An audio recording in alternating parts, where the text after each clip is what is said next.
The K-Jazz Show, Sundays on Kofifi FM 97.2.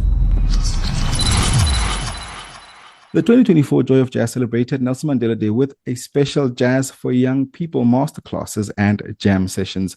Doing good for the good of our future generations was the theme, and the Jazz for Young People initiative aimed to raise over 500,000 for the renovations at the South African National School of Arts. This initiative brought together renowned musicians and the school's alumni as masterclass instructors, offering a unique opportunity for aspiring young musicians to learn from the industry leaders while contributing to a worthy cause. Central to the Joy of Jazz's commitment to supporting education and the arts in South Africa, it's Jazz for Young People, the platform, partnered with the National School of Arts as a worthy beneficiary of support and advocacy.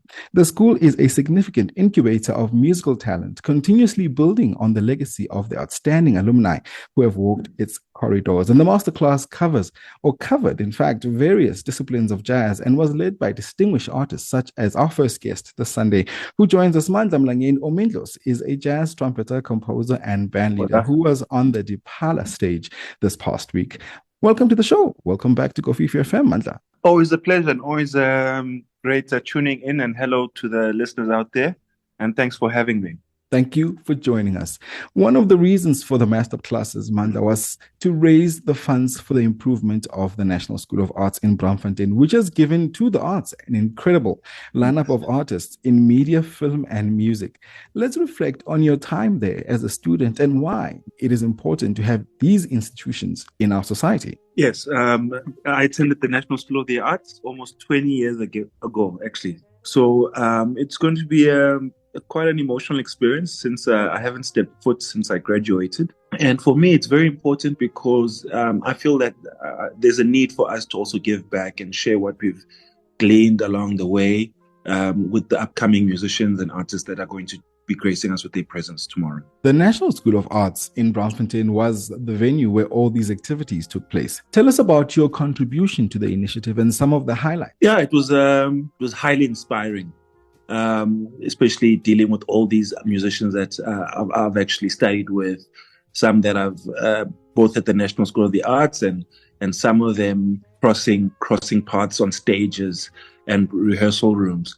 And I mean, the experience that we had was also encouraging, the students asking us questions and also gleaning on what we've learned and who we've worked with is actually very important for us and us being able to share our stories and share our experiences, more importantly. Mm. Of course, as part of your reflections, maybe there are some corporates, Mandla, that are listening and want to still contribute to this worthy cause. What would you say to them to encourage them and tell them why it is important for them to invest in projects such as these, even if it's just for renovations? I think it's very important. I think we need spaces. We need spaces where we foster art communities, where we foster arts cultures, and especially also educational centers. The National School of the Arts is not just an art school. It's one that has groomed and nurtured so many talents, not just myself, but plenty of others. If I had to recall a few names like your Dada Masilos, your Charlize Therons, and so many people that we actually see on our TV screens and are part of our artistic ecosystem. So giving back to the National School of the Arts would be a positive step forward for us to also build on what we already have.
And of course, congratulations to all of you and well done for this campaign, to everybody that's involved. Of course, not only it improves the institution as we know it, but it also allows it to be a platform and home for teaching and creating in the creative arts of Johannesburg for many years to come. Kofifi FM. We're talking to Mandla Mlangeni this Sunday for Our Africa and reflecting on the activities that took place in the city, particularly at the National School of Arts this past Thursday, where he and many other musicians held masterclasses for young musicians as part of raising funds for the institution.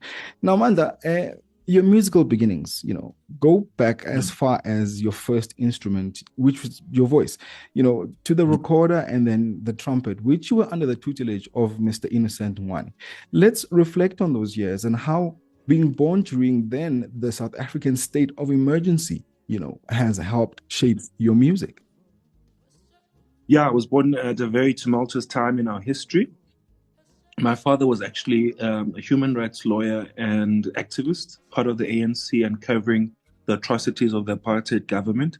Unfortunately, he lost his life before he could see the rewards of his sacrifices.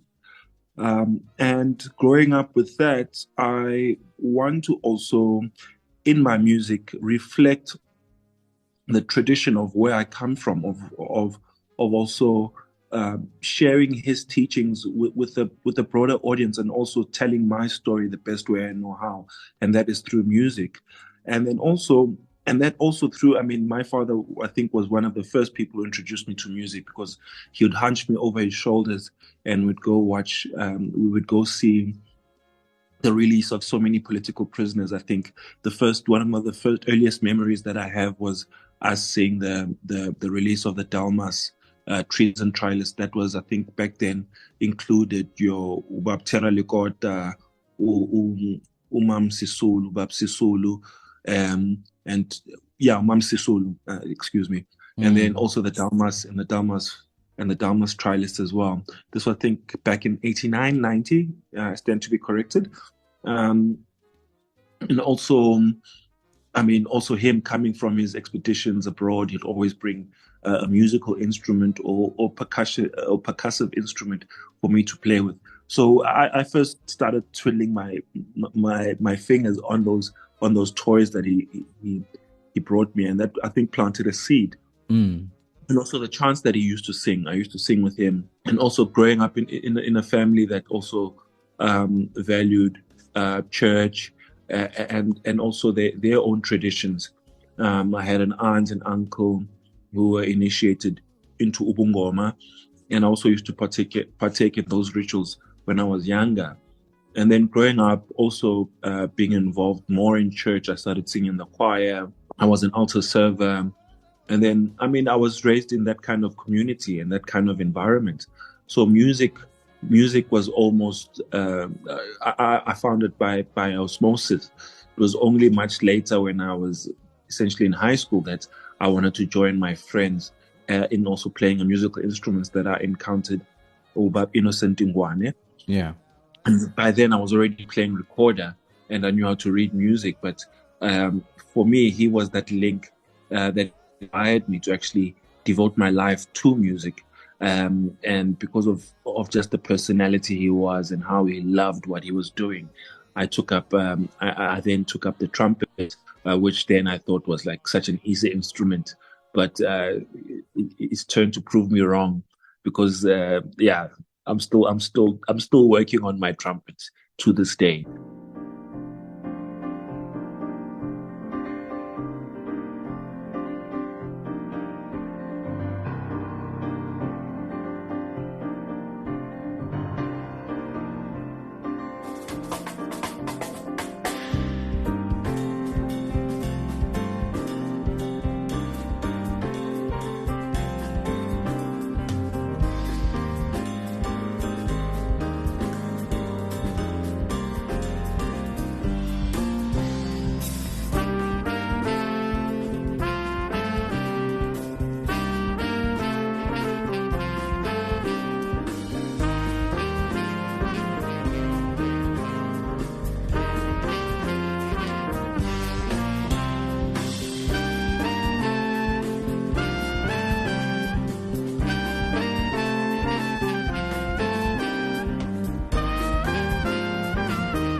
I want us, to tap into this music, that you make, and why social consciousness, is ever so important to you, and the message, that you give through this music. I think it's not just social consciousness. I mean, my music just reflects who I am as a being, and tells my story in the most authentic way that I can. And my music, I mean, if you listen to my music, it has elements of that. But I think my music encompasses my personalities and the influences that I've had over the years, and also talks not just that, but also talks to our history as a country, and also gleans from our musical heritage, which is also very diverse. So it's just I wouldn't also want to box myself as just an artist who just makes music that's just socially conscious, but is music that is inspired by my environment and my experiences. Yeah. Well, thank you for that, of course. And this is for those listeners that are joining us for the very first time and have no idea who Mandla is. You've literally just, painted a picture of who Mandla is, and the walk that you've traveled with jazz, and how you became, one of the most incredible trumpeters of our time. Thank you so much for that. And of course, let's talk about, what happens next. Where to from here for you? Shows, the albums are out. Where can we find them? Yes. Plug us in. Yeah. As you know, I've got my latest album, The Oratory of Forgotten Youth, just won the Metro FM Best Jazz Album for 2024. And in the next couple of months, I'll be performing with my Cape Town-based band, the Tune Recreation Committee, which will be performing at the UJ Arts and Culture Center on the 29th of August. So they can catch us then. If you want more information, you're free to follow me on my socials. I'm available on Instagram as Mandla is Mlangeni, and also I'm on Facebook, and you can follow my page Mandla Mlangeni. And that's where you can find me. And I've got some albums that are also available on Spotify, your iTunes and your Deezers and you name it, both under the Tune Recreation Committee and the Mandla Freedom Ensemble. Thank you. And of course, don't forget, for those who are overseas that are interested in the Bandcamp scene, they can find them there as well. Definitely. Mandla, thank you so much for joining us this Sunday. And of course, we look forward to welcoming you back to the show, on your way to the next adventure. Always a pleasure. Appreciate it. Trumpeter, composer, and band leader on the KJ show. He is Mandla Mlangeni.